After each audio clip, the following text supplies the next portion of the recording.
Masyarakat Hindu di Bali dalam kehidupan sehari-hari selalu berpedoman pada ajaran agama Hindu, terutama dalam pelaksanaan upacara ritual dalam hubungan manusia dengan Tuhan, hubungan manusia dengan manusia, dan hubungan manusia dengan alam, atau yang biasa disebut dengan Trihita Karana.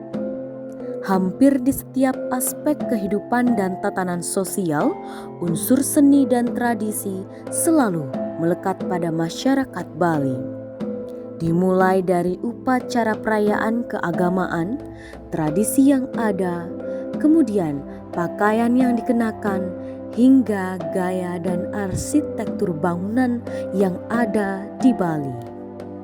Arsitektur tradisional Bali diartikan sebagai tata ruang dari wadah kehidupan masyarakat Bali yang telah berkembang secara turun-temurun dari segala aturan-aturan yang diwarisi dari zaman dahulu.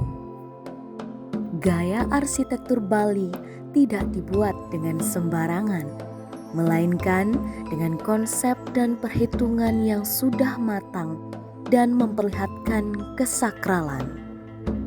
Terdapat salah satu manuskrip Hindu yang dijadikan pedoman untuk membangun rumah di Bali. Manuskrip ini berjudul Asta Kosala Kosali.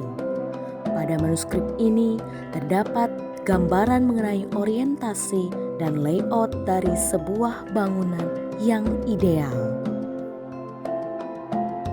Adalah Dr. Insinyur Ngakan Ketut Aswin Dwi Jendra, putra Bali yang berprofesi sebagai dosen arsitektur Fakultas Teknik Universitas Udayana dan juga sebagai undagi arsitektur tradisional Bali. Undagi adalah sebutan untuk seseorang yang berprofesi sebagai arsitek bangunan tradisional di Bali. Asta Kosala Kosali adalah panduan rancang bangun dari arsitektur nasional Bali. Panduan rancang bangun ini digunakan oleh undagi atau arsitek Bali dalam proses pembangunan, baik dalam menentukan pekarangan, memilih karang, kemudian mengukur, termasuk sampai kepada penentuan hari baik maupun upacara ritual dari bangunan arsitektur nasional Bali. Dan Asta Kosala Kosali ini juga digunakan oleh para pinandita atau pendeta dalam menentukan prosesi ritual dari bangunan arsitektur tradisional Bali. Luar biasa memang Asta Kosala Kosali ini dewanya sendiri, dewa arsitektur adalah kita sebut dengan Wiswakarma. Sangat lengkap dari konsep, filosofi, tata atur, guidelines yang bisa digunakan oleh para arsitek Bali atau undagi maupun para arsitek-arsitek siapapun yang menggunakan dalam mendesain bangunan arsitektur tradisional Bali. Pada zaman Bali kuno, berdasarkan lontar yang ada, diceritakan pada zamannya Kebo Iwa di Bali, sudah jelas dalam pembangunan tempat suci maupun pembangunan dalam pertahanan dan juga pembangunan untuk masyarakat mengacu pada Asta Kosala Kosali. Begitu juga hal yang sama pada saat abad ke-11 saat Empu Kuturan datang ke Bali. Lebih lanjut pada era Bali Madya, itu pada yang Dwi Jendra datang ke Bali, itu lebih melengkapi lagi kesana yang ada di Asta Kosala Kosali dengan adanya pembangunan Padmasana dan juga setelah masyarakat sosial sudah mulai baik, pembangunan di perumahan, permukiman, termasuk juga di pembangunan parayangan, pawongan maupun pelemahan pada zamannya dan yang Dwi Jendra ini semakin melengkapi substansi isi dari Asta Kosala Kosali.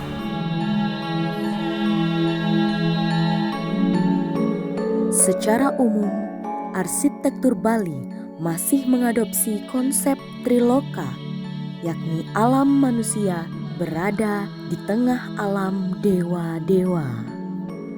Ya, bicara arsitektur tradisional Bali, melihat konsep dan filosofi yang latar belakangnya tidak terlepas dari adat istiadat, agama dari masyarakat Bali, ya, kepercayaan juga. Ini sangat menjadi satu kesatuan yang tidak pernah lepas. Orang Bali dalam kasanah Astukusaloksali itu sangat harmonis, sangat percaya harmonisasi antara alam Buana Agung, ya, dan juga manusia itu sendiri sebagai Buana Alit.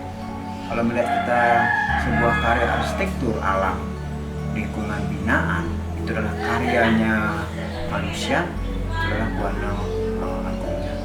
Sementara kita manusia yang membuat dan yang menempati adalah Buana Alitnya. Harmonisasi ini sangat kuat menggabungkan antara kekuatan alam makrokosmos dan juga mikrokosmos. Konsep secara tampilan bangunan kita kenal dengan nama konsep triangga. Tiga angka adalah tubuh atau badan, ya, yang dibagi menjadi ada kepala, ada badan, ada kaki, ya. Ini sangat sejajar dengan konsep triloka, ya. Ada gur, ada buah, ada suah loka. Yang mana kalau kita melihat bangunan-bangunan nasional Bali itu selalu sangat jelas mana bagian kepala, mana bagian badan, dan mana bagian kaki. Inilah filosofi tubuh manusia sebagai Buana Alit ke dalam bangunan alam sebagai Buana Agung, sangat harmonis kita lihat. Desa Pingi menjadi bagian wilayah Kecamatan Marga Kabupaten Tabanan, terletak 17 km di sebelah utara kota Tabanan. Desa wisata ini menyajikan keindahan sawah berundak, hutan hijau, serta rumah tradisional penduduk yang terlihat unik, menjadikannya sebuah desa wisata yang kerap dikunjungi wisatawan. Rumah tradisional di desa ini menerapkan asta kosala kosali dalam pembangunan arsitektur bangunannya. Arsitektur tradisional Bali ini memiliki konsep dasar dalam menyusun dan mempengaruhi tata ruangnya. Pertama, kita mulai dengan mengenal konsep Trimandala dan konsep Sanga Mandala. Nah, dijelaskan tentang konsep Trimandala yang terdiri dari 3 mandala, yaitu Utama Mandala, Madhya Mandala, dan Kanista Mandala.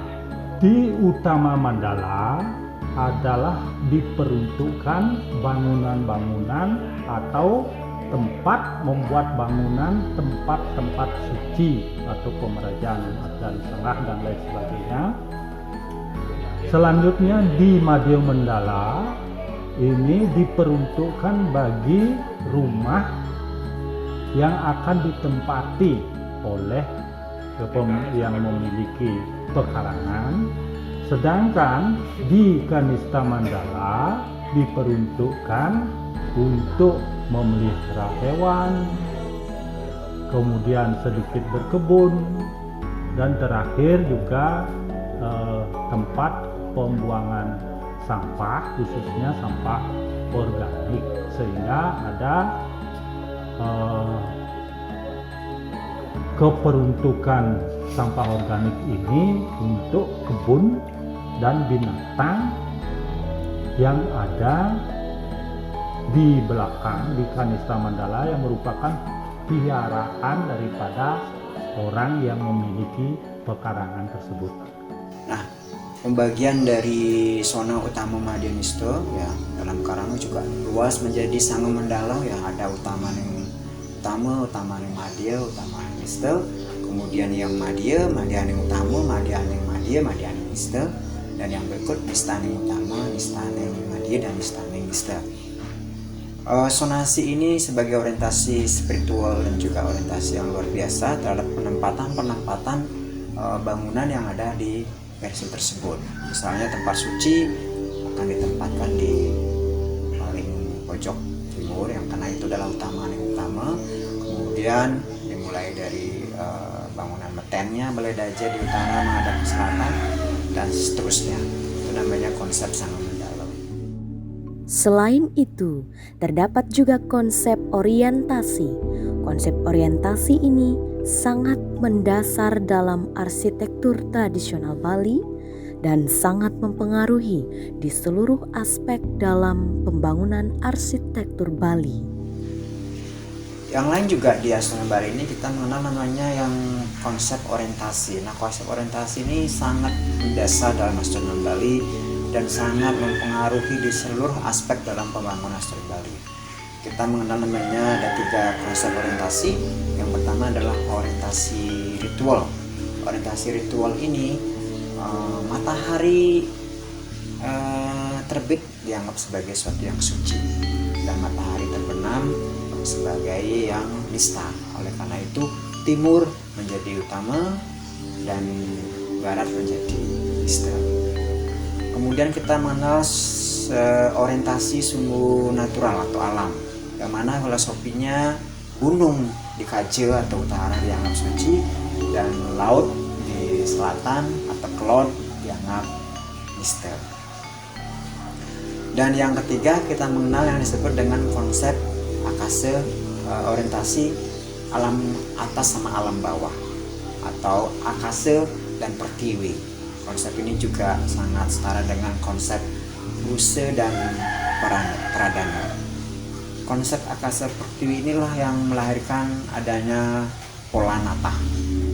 Pengukuran terhadap bangunan dalam Asta Kosala Kosali juga unik, yakni menggunakan anatomi tubuh manusia.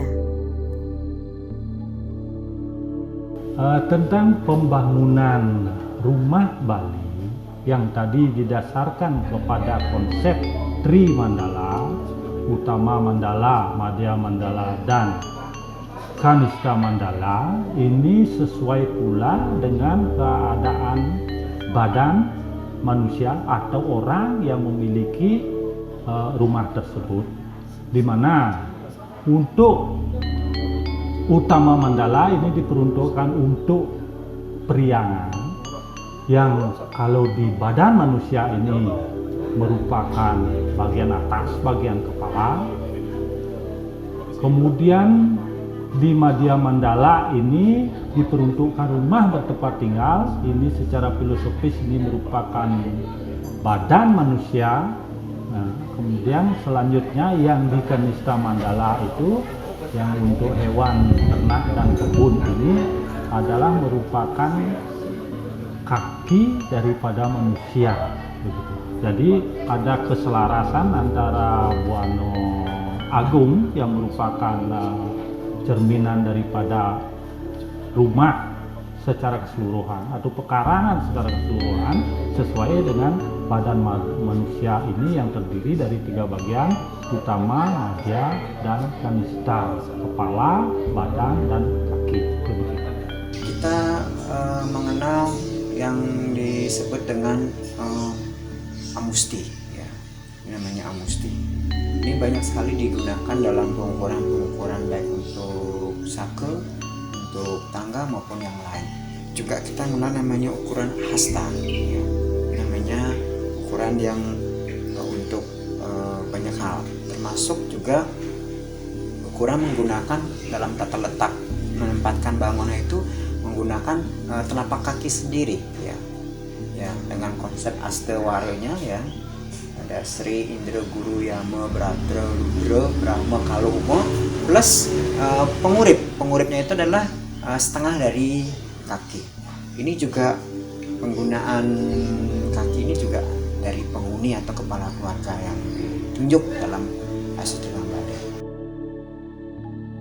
Dalam menentukan jarak tata letak antar bangunan arsitektur Bali, harus menggunakan suatu perhitungan yang disebut dengan astawara. Tentang tata letak bangunan rumah, ini berdasarkan konsep astobumi dengan perhitungan astawara, yaitu Sri Indro Guru Yamo Ludra Brahmo Kala Umo. Berarti didahului dari batas utara, batas rumah, kemudian mencari tempat meten atau gedong ada dengan perhitungan sampai kepada umo, kemudian dari meten ini ke balai dangin atau balai gede, ini memakai perhitungan sampai dengan yamo, selanjutnya ke selatan untuk mencari dapur dengan perhitungan sampai pada Brahma, kembali ke utara mencari jineng atau balai dauh ini dengan perhitungan sampai Sri. Itu yang merupakan tata cara membuat tata letak bangunan di pekarangan rumah. Dalam pemilihan bahan untuk bangunan Bali juga terdapat aturan-aturan yang sesuai dengan klasifikasinya. Yang menarik juga dari arsitektur tradisional Bali yang berdasarkan Astu Kosalo Kosali ini adalah terkait tentang pemilihan bahan bangunan. Secara garis besar, pemilihan bahan bangunan dalam arsitektur Bali adalah tentu adalah bahan-bahan lokal yang ada di sekeliling kita.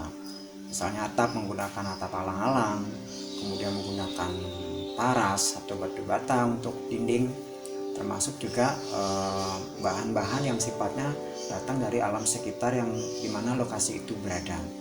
Namun ada beberapa lontar dari Astu Kosalo Kosali ini yang kita kenal seperti dalam pemilihan bahan kayu khususnya yang disebut dengan lontar Janantaka. Dalam lontar Janantaka ini sangat jelas disebutkan klasifikasi atau kualifikasi dalam pemilihan bahan untuk kayu, ya, dimana juga diatur di sana bahan kayu untuk bangunan payangan, bangunan pawongan maupun bangunan palemahan. Contoh misalnya untuk bangunan payangan gitu. Di sana disebutkan bahan apa sih, bahan kayu yang mana yang harus digunakan sesuai dengan kelas-kelasnya. Kita mengenal ada namanya kelas Prabu, kemudian ada yang mengenal namanya kelas Patih, kelas Arya, dan kelas Demung, dan yang terakhir namanya kelas Tembung. Kalau di bangunan suci misalnya untuk kelas Prabu, orang akan menggunakan yang disebut dengan kayu cendana. Kemudian kalau yang di pawongan atau perumahan itu untuk kelas Prabunya bisa menggunakan kayu nangka. Misalnya saja kita tidak boleh menggunakan bahan bekas dari pura untuk rumahan seperti itu. Misalnya juga cukup jelas diatur. Sampai sekarang pun filosofi ini coba disesuaikan dengan zamannya tanpa merubah sertifikasi dari fungsi maupun kelas dari kayu ini. Dan seterusnya ini diatur cukup detail di lontar Janantaka berdasarkan fungsi bangunannya, payangan, pawongan, pelemahan, dan kelas-kelasnya. Terdapat juga tahapan-tahapan yang dilaksanakan untuk membangun arsitektur tradisional Bali, dimulai dari proses persiapan, kemudian pendirian, kemudian penyelesaian, dan terakhir adalah proses pemeliharaan. Nah, untuk yang proses persiapan itu dimulai dari pematangan lahan, ya, pemilihan lahan yang disebut dengan nyangkap, kemudian juga pengukuran lahan yang disebut dengan nyukat. Habis itu kita mulai menyiapkan bahan bangunan yang disebut dengan ngaut gitu. Kemudian membuat dasar ukuran dari bangunan itu atau ngaut. Kemudian kita melakukan pemilihan bahan dan pengumpulan bahan. Itu yang dilakukan dalam tahap persiapan sebelum proses pembangunan. Nah, yang kedua tentu adalah proses pendiriannya, sudah mulai membangun. Apa yang dilakukan? Yang pertama tentu adalah yang disebut dengan meruak. Meruak ini membongkar tanah untuk membangun. Pada saat ini juga sudah ada prosesi ritual, yaitu mohon izin kepada Ibu Pertiwi kalau kita mau membangun. Setelah meruak, baru memasang pondasi. Nah, ini disebut dengan nasarin. Kemudian setelah mulai nasarin, kemudian akan ada proses perakitan konstruksi, dan berikutnya memasang sake, ada ngeruak, ada nasarin, kemudian merakit, ngaut, dan juga memperkokoh struktur yang disebut dengan memakuh. Setelah bangunan selesai dibangun, maka kemudian dilakukan prosesi upacara agar bangunan tersebut dapat dihuni oleh penghuninya. Sangat jelas di prosesi upacara ini tergantung dari desa Kalapatra. Ya. Namun secara tingkatan dibedakan menjadi upacara ritual secara utama, mahagya maupun nista. Yang manapun dipilih dalam tingkatan upacara itu sebenarnya maknanya sama. Kalau melihat dari prosesi upacara sendiri, secara umum dari awal ketika kita mulai ngeruak gitu, membongkar, itu namanya upacara ngeruak. Sekaligus kita mohon izin kepada Ibu Pertiwi, kita mau membangun, itu ada prosesi upacaranya sendiri, ada mecarunya di sana juga. Kemudian yang kedua adalah memprasiste, membersihkan bangunan itu. Kemudian yang berikut dikenal dengan upacara melaspas. Nah, ini biasanya kalau sudah finishing kita mulai melakukan melaspas, juga dilakukan di sana dengan prosesinya sendiri ya. Dan yang berikut yang tidak kalah pentingnya adalah memberikan urip ya, memberikan spirit terhadap bangunan yang disebut dengan upacara pengurip. Untuk pengurip ini prosesinya itu diwujudkan dengan mengoleskan ke dalam bangunan ini unsur-unsur dari trikona, yaitu ada warna putih ya, itu menggunakan kapur, kemudian warna merah itu menggunakan darah, biasanya darah ayam yang digunakan. Yang ketiga adalah menggunakan arang warna hitam. Ketiga unsur ini, yang unsur trikona ini adalah simbol dari Trimurti, Brahma, Wisnu, Siwa, sebagai pencipta, pemelihara, dan pelebur, sebagai manifestasi dari ide Sang Hyang Widi-Wasa. Ketiga unsur inilah dioleskan di bangunan, terutama di sake-sakenya dan juga di dindingnya untuk memberikan pengurip terhadap bangunan. Dan tentu juga diberikan dalam upacara itu juga diberikan kekuatan spirit berupa pedagingan dan juga pengulap-ulap, sehingga bangunan di Bali itu memberikan jiwa, soul, dan taksu, dengan harapan memberikan kesejahteraan, keselamatan, kesehatan, dan kenyamanan bagi penghuninya. Kemudian yang menjadi pertanyaan, bisakah di era modern atau globalisasi ini konsep Asta Kosala Kosali ini diterapkan? Nah, bicara tentang arsitektur tradisional Bali di era modern, tentu banyak sekali permasalahan yang dihadapi maupun tantangan yang kita hadapi, mulai dari keterbatasan lahan, yang mana kalau arsitektur Bali itu mengecaratkan lahan yang cukup luas ya, kemudian kelangkaan bahan bangunan, termasuk skill kemampuan SDM di tukang Bali itu sendiri. Di sisi lain, globalisasi itu memberikan tantangan-tantangan tersendiri, kemudahan-kemudahan sendiri terhadap proses pembangunan, mulai dari teknologi, adanya tren style yang baru, kemudian juga ada bahan bangunan yang baru, kemudian juga ada pengaruh politik. Nah, ini semua faktor ini sangat mempengaruhi bagaimana arsitektur tradisional Bali ini akan bertransformasi. Pada akhirnya arsitektur tradisional Bali yang merupakan identitas kita itu menjadi hilang. Jangan lupa, salah satu identitas budaya Bali itu adalah arsitektur tradisional Bali yang berdasarkan kepada Hasto Kusalo Kosali. Nah, ini sudah diakui oleh dunia dan bagian menjadi keunggulan dalam pariwisata dan juga menjadi sudah turun-temurun dipelihara, dilestarikan oleh leluhur kita, orang tua kita. Nah, tugas kita memang harus melestarikan. Sebisa mungkin kita mempertahankan filosofi ornamen. Yakinlah bahwa ornamen Bali dalam Master Bali itu adalah simbolisasi dari alam, simbolisasi dari flora, fauna, dan juga isi dari alam semesta ini. Konsep filosofi itu jangan sampai hilang. Nanti masalahnya ornamen itu dibuat dimodifikasi lebih sederhana, itu dipersilakan. Pada prinsipnya adalah kita harus tetap menonjolkan kepada konsep pelestarian, ya, tanpa menggens atau melawan dari modernisasi. Banyak cara, ya, seperti yang saya sampaikan tadi. Yang lain adalah siapapun kalau membuat desain bangunan di Bali, kalau saya bisa sarankan adalah semaksimal mungkin menguatkan aspek kearifan lokal dari arsitektur Bali itu sendiri. Saya tahu bahwa untuk membuat arsitektur tradisional Bali itu 100% diterapkan di zaman modern rasanya susah.